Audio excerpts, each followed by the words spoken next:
Palavra da Verdade, com Hernandes Dias Lopes. Eu quero convidar você para abrir sua Bíblia comigo, na carta do apóstolo Paulo aos Romanos, no capítulo 1, versos 18 ao verso 32. Está escrito assim: a ira de Deus se revela do céu contra toda a impiedade e perversão dos homens, que detêm a verdade pela injustiça.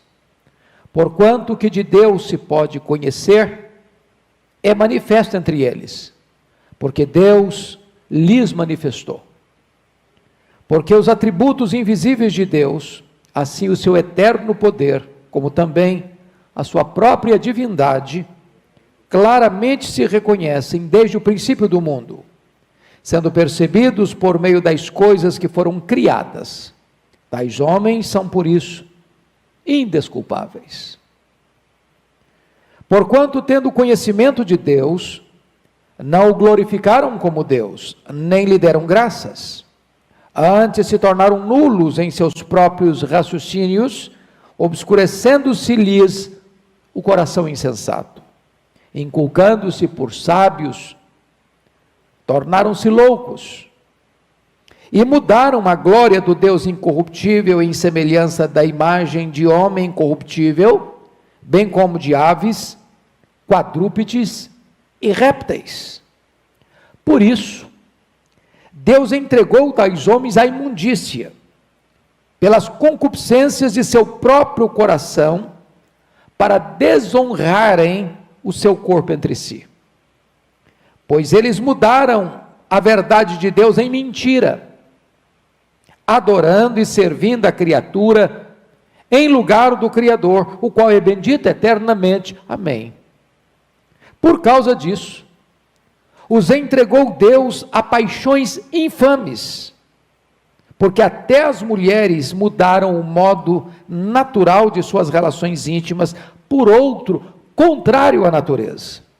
Semelhantemente, os homens também, deixando o contato natural da mulher, se inflamaram mutuamente em sua sensualidade, cometendo torpeza, homens com homens, e recebendo em si mesmos a merecida punição do seu erro. E por haverem desprezado o conhecimento de Deus, o próprio Deus os entregou a uma disposição mental reprovável para praticarem coisas inconvenientes, cheios de toda injustiça, malícia, avareza e maldade, possuídos de inveja, homicídio, contenda, dolo e malignidade, sendo difamadores, caluniadores, aborrecidos de Deus, insolentes, soberbos, presunçosos, inventores de males, desobedientes aos pais, insensatos, pérfidos, sem afeição natural e sem misericórdia. Ora, conhecendo eles a sentença de Deus, de que são passíveis de morte os que tais coisas praticam, não somente as fazem, mas também aprovam os que assim procedem. Bom, eu quero conversar um pouco então com vocês, nesta noite, à luz desse texto, sobre a ira de Deus. Eu estou convencido de que este não é um tema popular, nem palatável. Eu estou convencido de que talvez aí no seu coração você possa até estar pensando, mas por que um assunto desse, num momento desse? Talvez você possa até cogitar de que é inoportuno falar de um assunto tão solene quanto este, nessa conjuntura. Ou talvez você possa até pensar, bom, mas não é este o Deus que eu creio. O Deus que eu creio é o Deus da misericórdia e do amor. O problema é que Deus não é quem você pensa que Ele é, ou Ele nem se conforma à sua opinião, ou ao seu desejo. Ele é quem Ele é. E então, é da mais alta importância entender que, sendo este Deus santo, justo, perfeito, Ele não pode reagir com o mesmo deleite ao bem e ao mal, à verdade e à mentira, à justiça e à injustiça, à virtude e ao vício, à santidade e à promiscuidade. A própria perfeição divina exige que Deus reaja fortemente contra o mal, e essa reação santa de Deus ao mal, que a Bíblia chama de a ira de Deus, não é uma ira descontrolada como a nossa, não é uma ira caprichosa como a nossa, não é uma ira eivada de pecados como a nossa, mas é a santa repulsa de Deus àquilo que é mal.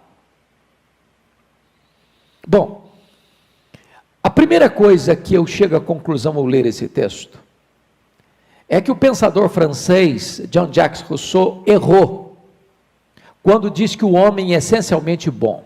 Bom, o homem não é essencialmente bom, e a história é a maior evidência disso. As guerras, as injustiças, os crimes de mando, os abortos criminosos, a violência, a exploração, a promiscuidade. Bom, isso prova que o homem não é bom, essencialmente bom. O homem é mau, essencialmente mau. Segundo, esse texto, penso eu, prova que o positivismo de William James está errado, quando disse que o maior problema do homem é a falta de conhecimento. Dê conhecimento ao homem e todos os seus problemas estarão resolvidos. Isso não é verdade. Este homem, que está debaixo da ira de Deus, ele conhece, ele tem saber, ele tem ciência. Aliás, nós vivemos no reino milagroso do saber, nós vivemos no apogeu da ciência, nós vivemos no ponto máximo, culminante, das descobertas científicas, tecnológicas, e não obstante todo o acervo cultural e intelectual que a nossa geração possui, ela está chafurdada no pântano pestilente e lodacento da corrupção, da maldade e da promiscuidade moral. Então, eu queria chamar a sua atenção para nós olharmos esta passagem em três perspectivas. Nos versos 18 a 20, o apóstolo Paulo trata da revelação da ira de Deus. Nos versos 21 a 23, o apóstolo Paulo mostra que diante desta revelação da própria pessoa de Deus, que está irado contra o pecado do homem, o homem deliberado e conscientemente rejeita Deus. E nós veremos dos versos 24 a 32, que em virtude do homem rejeitar a Deus, Deus retribui ao homem, ou seja, Deus dá ao homem o que ele quer. Então, com isto posto, chama a sua atenção para a primeira lição do texto. Olha aí comigo, no verso 18, a ira de Deus se revela do céu contra toda impiedade e perversão dos homens, que detêm a verdade pela injustiça. Então aqui, 4 verdades que eu quero destacar. Primeiro, a dinâmica da ira de Deus. Quando o texto diz que a ira de Deus se revela, este verbo revelar, está no que nós chamamos na língua original grega, no presente contínuo. Ela revela e continua se revelando. E essa é a mesma palavra revelar aqui, a palavra Apocalipse, de onde vem o livro de Apocalipse, é a revelação. Essa ira de Deus revelou, está se revelando e se revelará, ela é dinâmica.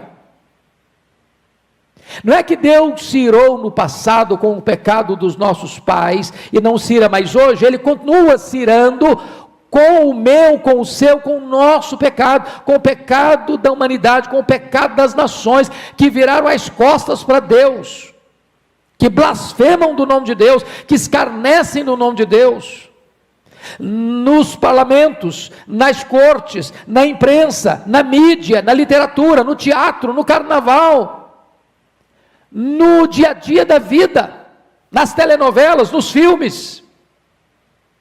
A ira de Deus se revela dinamicamente. Segundo, a origem da ira de Deus. A ira de Deus se revela do céu, daquele que está assentado no trono e que é santo, santo, santo, e olha para o homem que ele criou a sua imagem, a sua semelhança, e este homem caído e rebelado contra Deus, é então o alvo desta ira divina.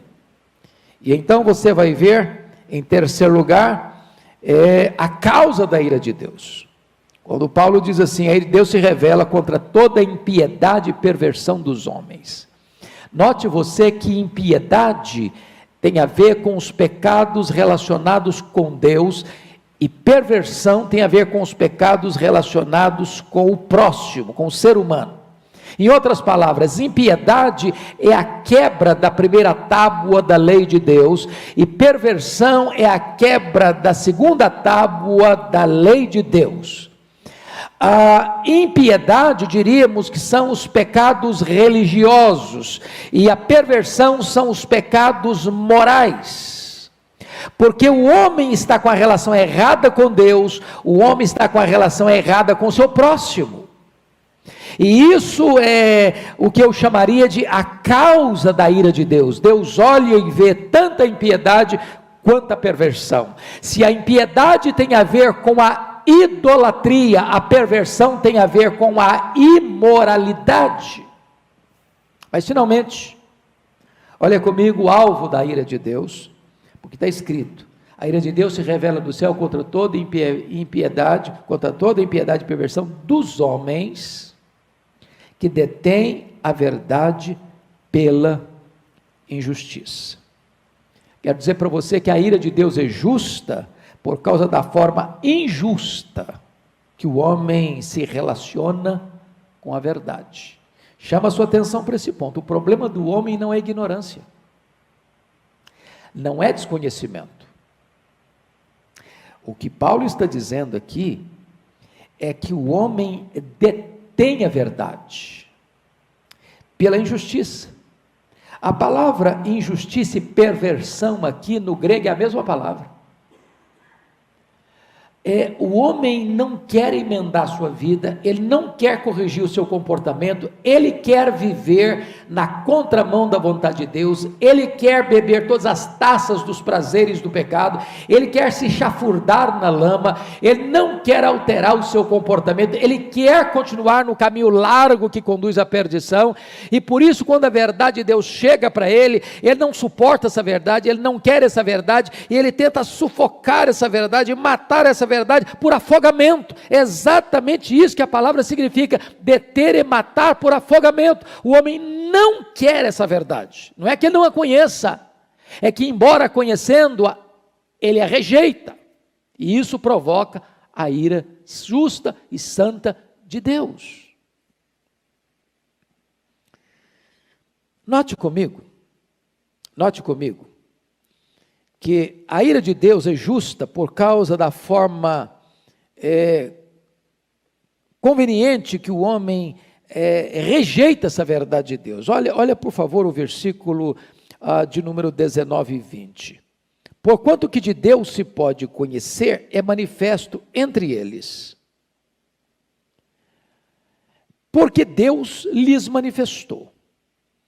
Então, o que você depreende disso é que o homem só pode conhecer a Deus, e já dizia o nosso reformador Calvino, lá no século XVI, que você e eu só podemos conhecer a Deus porque Deus se revelou. Então, Paulo está dizendo que o que se pode conhecer de Deus, o que de Deus se pode conhecer, é manifesto. É manifesto.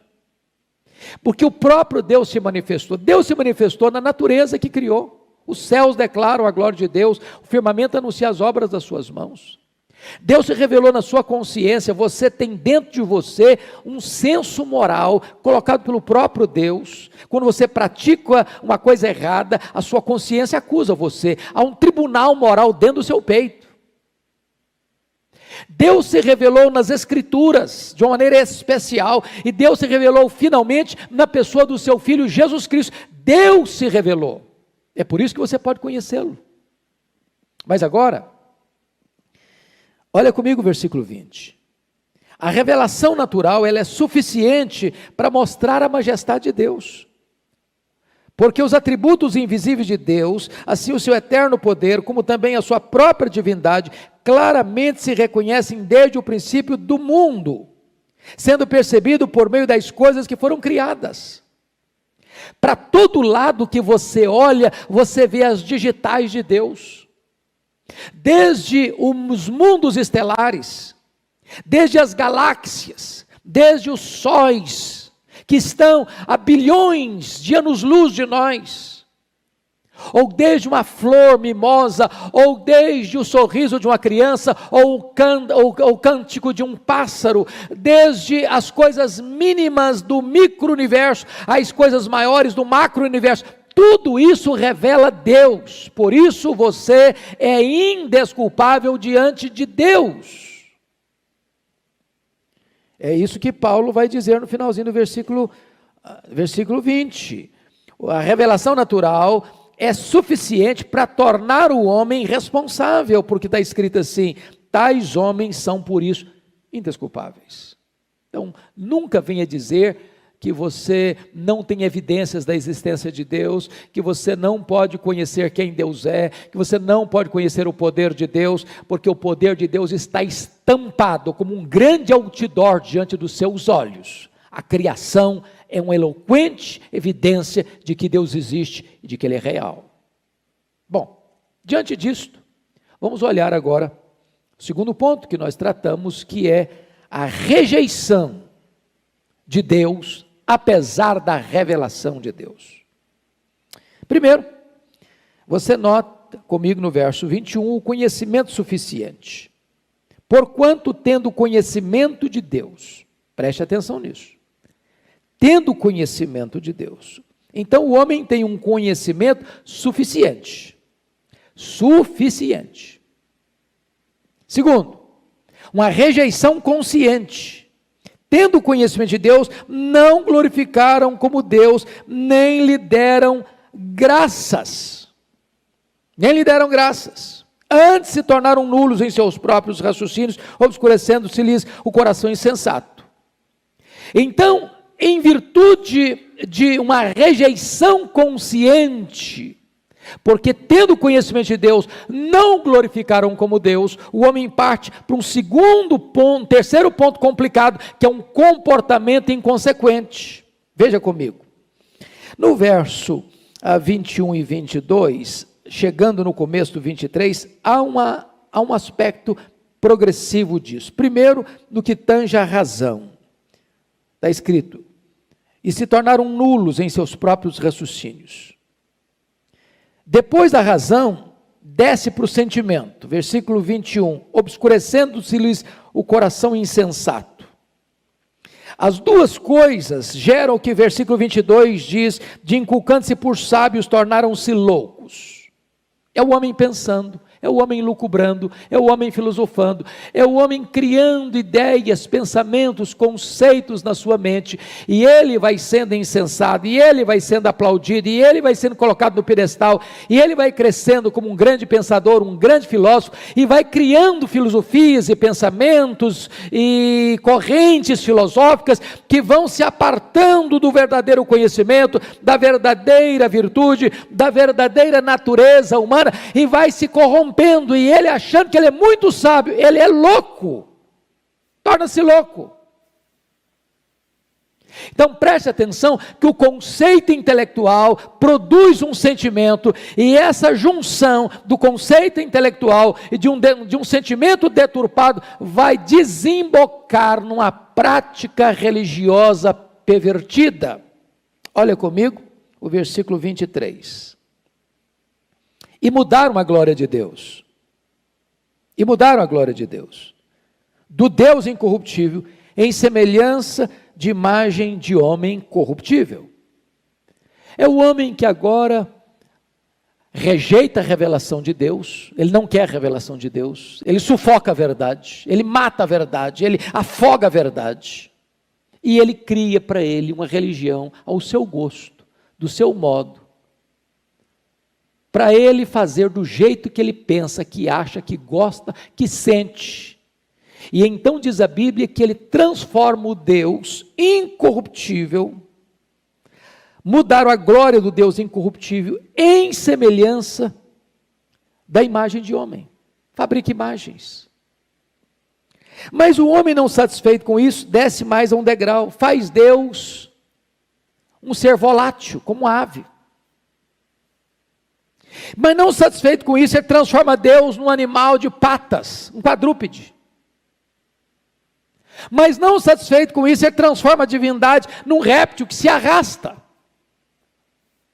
E aí você começa a perceber que esse conhecimento tão grande que esse homem tem vira loucura, e essa loucura filosófica dele vai produzir uma religião de idolatria abominável a Deus, porque avilta o ser incorruptível de Deus.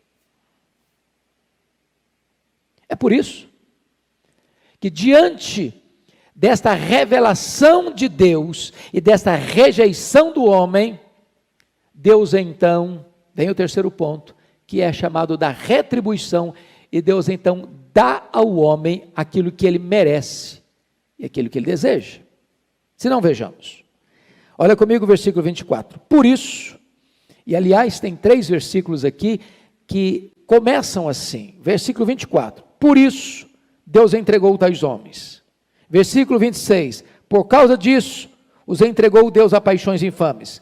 Versículo 28, e por haverem desprezado o conhecimento de Deus, o próprio Deus os entregou a uma disposição mental reprovável.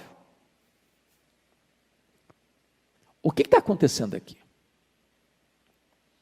O que você percebe é que quando o homem, no assodamento do seu pecado, sufoca a verdade, rejeita a revelação de Deus, e ele, ao rejeitar o conhecimento de Deus, ele começa a lucubrar.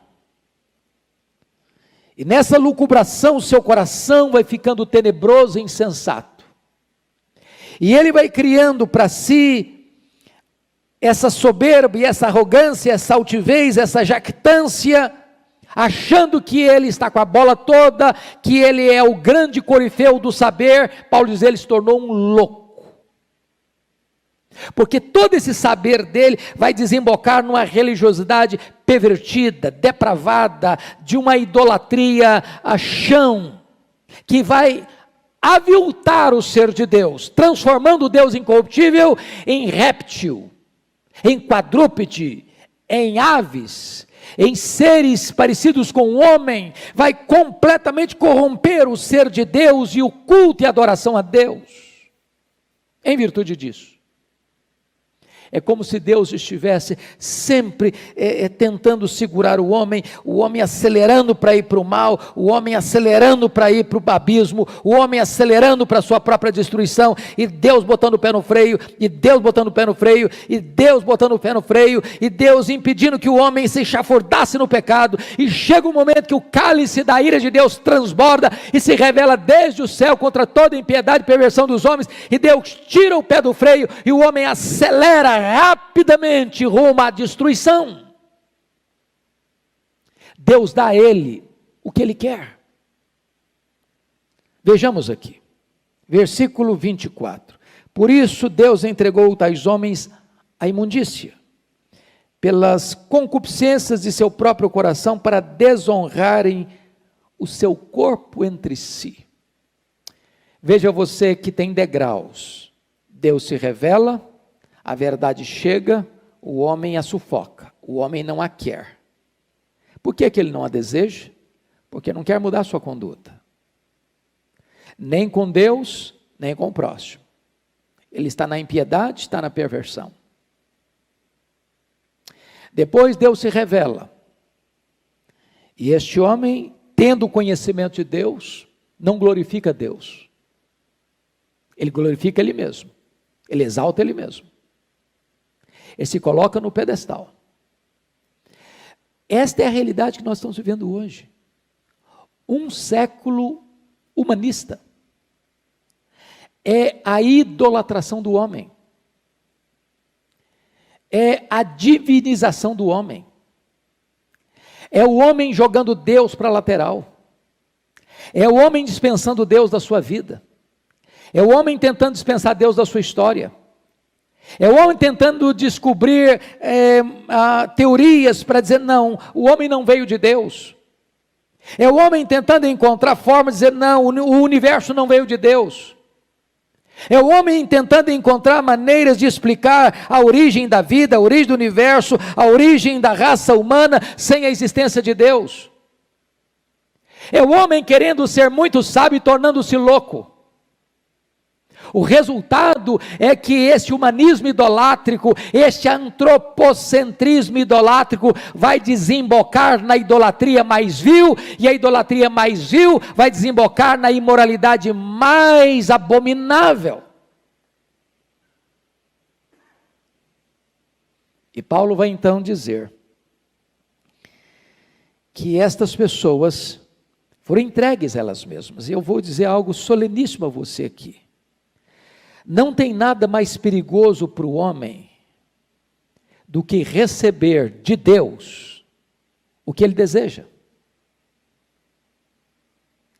Se Deus tirar o pé do freio, se Deus soltar as rédeas, o homem correrá celeremente rumo ao abismo e à destruição.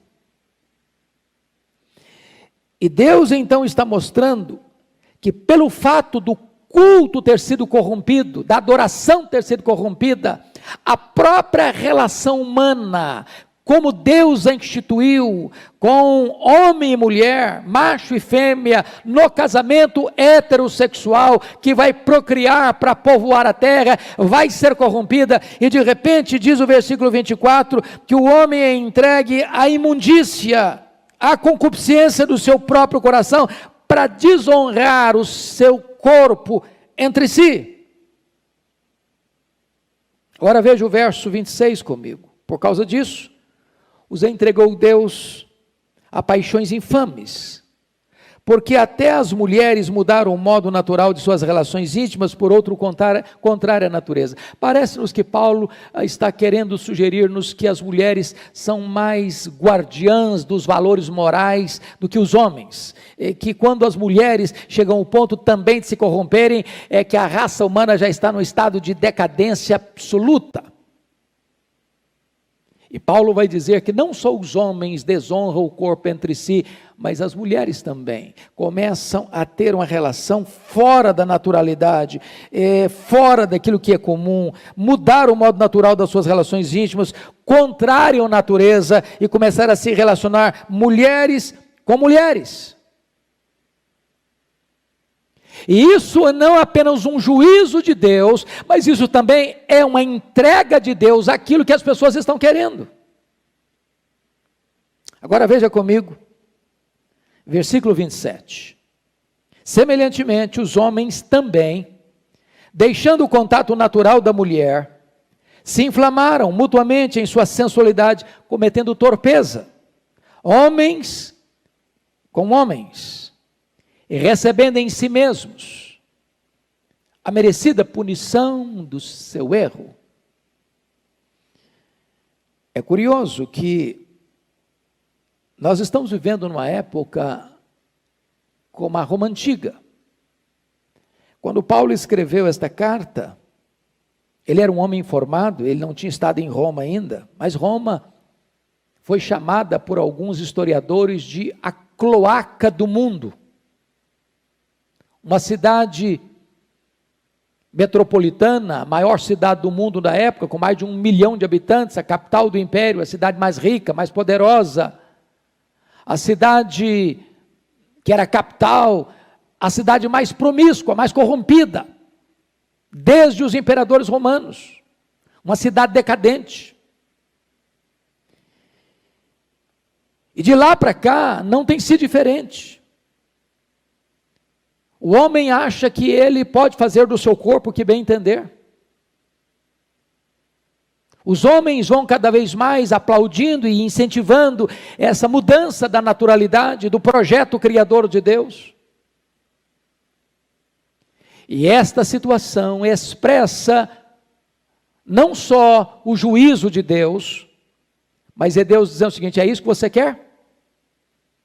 Então receba, então faça, então vá fundo, então esgote esse cálice, então experimente o que você deseja, então colha o que você quer.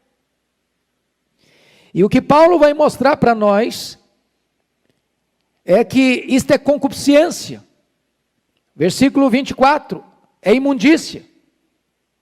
Ele vai dizer para nós no versículo 26 que é paixão infame. Ele vai dizer no versículo 26 que isso é contrário à natureza. Ele vai dizer no versículo 27 que isso é torpeza. E ele vai dizer no versículo 27 que isso é um erro. Por mais que a sociedade aplauda, por mais que as cortes aprovem, por mais que as leis favoreçam, por mais que os homens reconheçam, a palavra de Deus, que não pode falhar e não pode mudar, está dizendo que isto é um juízo de Deus para dar ao homem aquilo que ele quer, porque rejeitou a verdade, porque rejeitou a Deus, porque tornou nulo no seu raciocínio.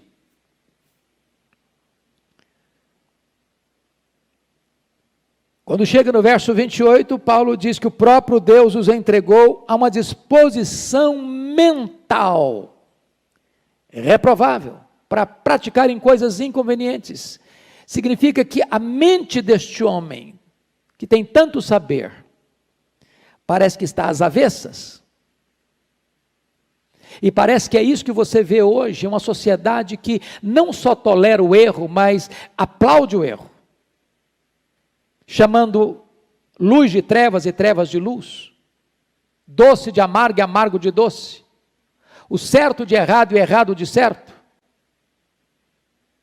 E essa inversão de valores vai desembocar na mais longa lista que Paulo revela nas suas epístolas de vícios e de pecados que poluíram, que macularam, que mancharam a sociedade humana. A partir do verso 29, ele faz uma lista longa deste catálogo de pecados e vícios. E ele diz que os homens estão cheios, não de alguma injustiça, mas cheios de toda injustiça, malícia, avareza e maldade. E ele diz mais: possuídos de inveja, homicídio, contenda, dolo e malignidade. E ele prossegue e diz: sendo difamadores, caluniadores, aborrecidos de Deus, insolentes, soberbos, presunçosos, inventores de males, desobedientes aos pais. E ele avança: insensatos, pérfidos, sem afeição natural e sem misericórdia. Parece que Paulo está tirando aqui uma radiografia do que é a sociedade presentana. Mas eu quero concluir levando você aos versos 32, ao verso 32. Porque aqui há uma afirmação soleníssima, que está escrita assim: ora, conhecendo eles a sentença de Deus, que são passíveis de morte os que tais coisas praticam, não somente as fazem. Note você que o homem peca deliberadamente contra Deus e conscientemente do que ele está fazendo é contrário à palavra de Deus. Há algumas pessoas que tentam reescrever a Bíblia, outros que já reescreveram a Bíblia para adequar ao seu padrão de conduta. Quando uma pessoa não quer mudar a sua conduta, ele muda a sua teologia.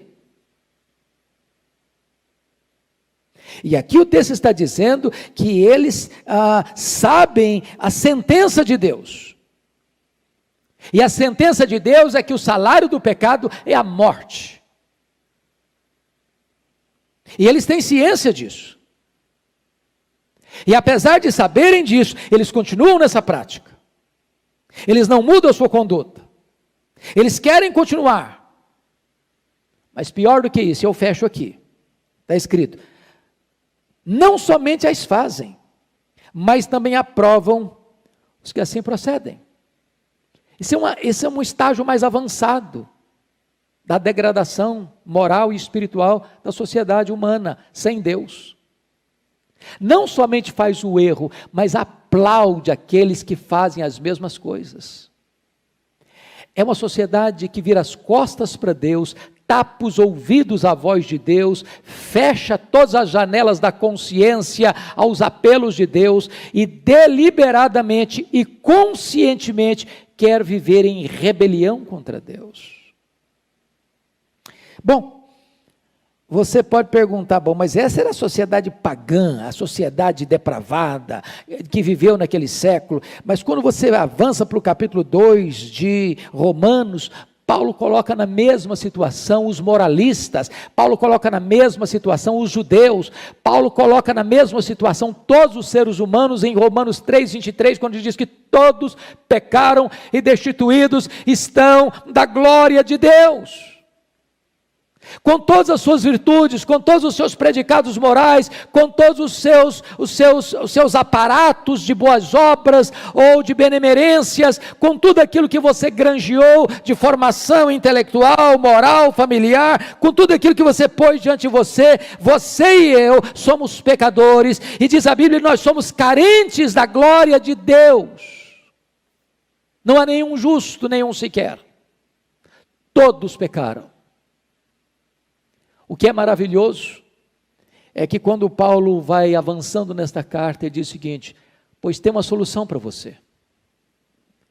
Você não precisa viver o resto da sua vida em rebelião contra Deus. Você não precisa ser condenado pelos seus pecados. Você não precisa viver prisioneiro dos seus pecados. Você não precisa viver nesta lama lodacenta e pestilenta do pecado. Há uma saída, há uma solução. Deus mandou o seu Filho Jesus Cristo como nosso substituto, como nosso fiador, como nosso representante. E Deus abriu para nós uma poderosa porta de redenção. Deus abriu para nós uma janela de escape. Deus enviou o seu Filho Jesus Cristo como nosso Salvador, como nosso Redentor, e Jesus Cristo foi lá na cruz, e quando ele estava lá na cruz, Deus pegou e lançou sobre ele todos os nossos pecados, todas as nossas mazelas, todas as nossas iniquidades, e a Bíblia diz que ele levou sobre o seu corpo no madeiro os nossos pecados, e ele morreu pelos nossos pecados, e agora se você se arrepender dos seus pecados, se você crer no Senhor Jesus, há perdão para você, a salvação para você, a libertação para você, a vida nova para você, a salvação eterna para a sua vida. E eu concluo agora contando a você uma experiência. Você não será condenado pelos seus pecados, você será condenado se você rejeitar a oferta do perdão de Deus. Num dos estados dos Estados Unidos, você sabe que cada estado lá tem suas leis independentes no que tange a pena de morte. Alguns estados têm pena de morte, outros não têm. Num desses estados que tem pena de morte, um jovem criado na igreja cometeu um crime grave, porque se afastou da igreja, foi preso, foi julgado, foi condenado à pena de morte. Muitos apelos surgiram àquele governador para reconsiderar o caso. Deram uma série de razões e motivos que ele deveria perdoar aquele moço. E esse governador resolve então atender ao clamor, não só da mãe daquele rapaz, mas de tantas pessoas. Mas ao escrever-lhe a carta de alforria, se disfarçou de um cidadão comum, pegou uma Bíblia, botou a carta de alforria dentro da Bíblia e foi visitar aquele moço. Aquele moço não sabia, o governador estava disfarçado, e disse: jovem, eu vim lhe trazer essa Bíblia. E dentro desta Bíblia tem a sua carta de liberdade. Dentro dessa Bíblia, você encontrará a sua carta de perdão e de libertação. Aquele jovem cuspiu no governador, blasfemou contra o governador, enxotou o governador e não quis receber a Bíblia. O governador voltou, com a Bíblia na mão, uma carta de alforria. Mais tarde, informaram aquele jovem: quem estava aqui e você cuspiu nele e recusou a ele, era o governador. E dentro daquela Bíblia estava a sua carta de alforria assinada pelo governador. Você vai ser executado, você vai morrer não pelos seus crimes, você vai morrer porque você recusou a receber o perdão. E no dia da execução daquele moço, ele pediu a palavra antes de ser executado e declarou exatamente essas palavras: eu estou sendo executado hoje, não pelos crimes que cometi, eu estou sendo executado hoje porque eu recusei a receber o perdão de quem tinha poder para me dar o perdão. Hoje é um dia de salvação para você. Não importa como você tem vivido, talvez uma vida longe de Deus, talvez você que foi criado até mesmo no Evangelho, mas virou as costas para Deus, talvez você que tem vivido no pecado, na lama, na promiscuidade sexual, talvez que você que tem vivido, esteja vivendo até hoje na idolatria mais tosca, pois hoje há salvação para você. Se você se arrepender, e se você crer em Jesus, Ele entrega agora mesmo a sua carta de perdão, de alforria, e você receberá a vida eterna. Deus está propondo diante de você hoje a vida e a morte, a salvação ou a condenação. Escolha a vida, para que você viva. Onde você está, ore comigo nesse momento. Deus, eu quero te dar graças pela tua palavra, porque ela apresenta para nós não só a nossa triste realidade de pecado, mas ela abre para nós a porta da esperança e nos mostra a salvação. Glória ao teu nome, porque todos nós pecamos, mas glória ao teu nome, porque Jesus Cristo, teu Filho, por amor de nós, veio a este mundo e morreu em nosso lugar para nos dar a vida eterna. Agora, Senhor, te pedimos que tu toques o coração daquela pessoa que está nos assistindo, para que ela se arrependa e creia enquanto é tempo, e receba o teu perdão, receba a tua libertação, e receba agora mesmo o dom da vida eterna. Assim oramos, em nome de Jesus. Amém.